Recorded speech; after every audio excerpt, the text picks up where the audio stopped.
आइए। अस्सलाम वालेकुम। अल्लाह का लाख लाख शुक्र है कि किसी पाकिस्तानी ने पहली मर्तबा किसी बेवा से बहुत तमीज़ और तहजीब से बात की है। मैं समझा नहीं। देखिए, अगर किसी पाकिस्तानी को ये पता चल जाए ना कि ये खातून बेवा है, तो बस सलाम करने से पहले पूछते हैं, शाम को क्या कर रही हो?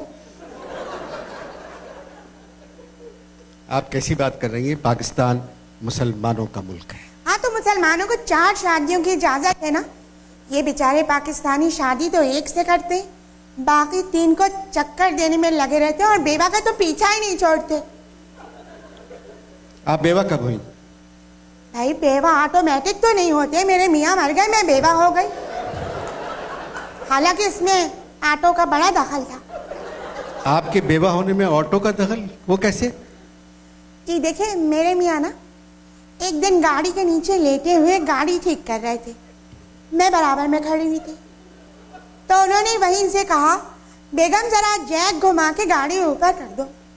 मुझसे एक गलती हो गई, मैंने जैक उल्टा घुमा दिया और फिर एक आवाज आई, ज़ादी। खाली ज़ादी, ये क्या आवाज थी? पहला लफ्ज मैं ठीक तरह सुन नहीं सकी थी। यही मरहूम के आखिरी अल्फाज थे।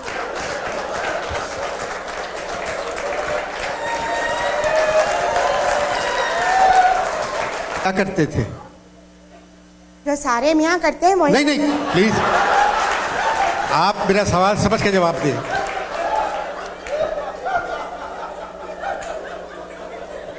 मुलाजिमत क्या करते थे? मरते मर गए, मगर मरहूम ने ये नहीं बताया कि क्या करते थे।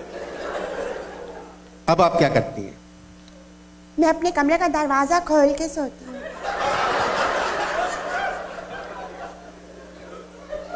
क्यों? देखिए, मरहूम जब तक जिंदा थे ना, कभी दरवाजा खोल के नहीं सोए, कि उनकी वालदा माजदा जो थी वो नाबीना थी और बगैर किसी काम के हमारे कमरे में आ जाती थी, पलंग से लग के बैठती थी और हर थोड़ी देर के बाद पूछती थी, बेटे क्या कर रहे हो, बताना जरा।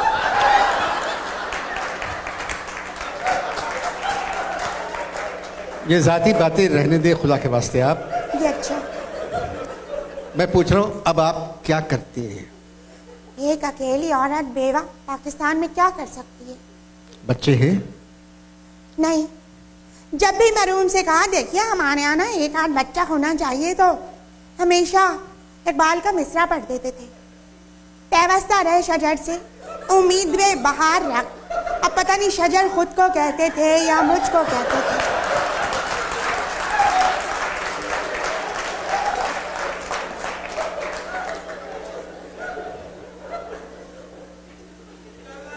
घर का खर्चा कैसे चलता है? वो पड़ोस में एक सिंधी सूबाई वजीर रहते हैं, हमारे मियाँ के दोस्त थे। जब भी मिलते हैं कहते हैं, सुनो, जब तक मैं जिंदा हूं ना, ये समझ लो तुम्हारा मियाँ मारा नहीं है। ये तो बहुत गलत बात है। उनको कहना चाहिए था, जब तक मैं जिंदा हूं तुम्हारा भाई नहीं मरा है। अरे तो मेरा तो कोई भाई नहीं है, वो कैसे कहते हैं ये? अभी परसों मिले थे तो मुझे देख के कहने लगे, जब भी मैं तुझको देखता हूँ मुझको तुझ में सिंध नजर आता है। मैंने कहा, साईं आप लोग तो सिंध के टुकड़े टुकड़े कर रहे हैं। हाँ। उन्होंने क्या कहा? उन्होंने कहा, देखो बाबा, तुम सिर्फ फिगर हो, पॉलिटिकल फिगर नहीं हो, ऐसी बातें मत किया करो। ये सारी बातें आपकी सास को मालूम है? नहीं, अम्मा को तो उन्होंने, साईं ने पहले ही इलाज के लिए दादू भिजवा दिया है। दादू में कौन सा डॉक्टर है? साईं ने मना किया था कि डॉक्टर का नाम ना पूछे, क्योंकि उनको भी नहीं मालूम। आपसे मिलकर खुशी हुई। आप अपना कार्ड देंगे?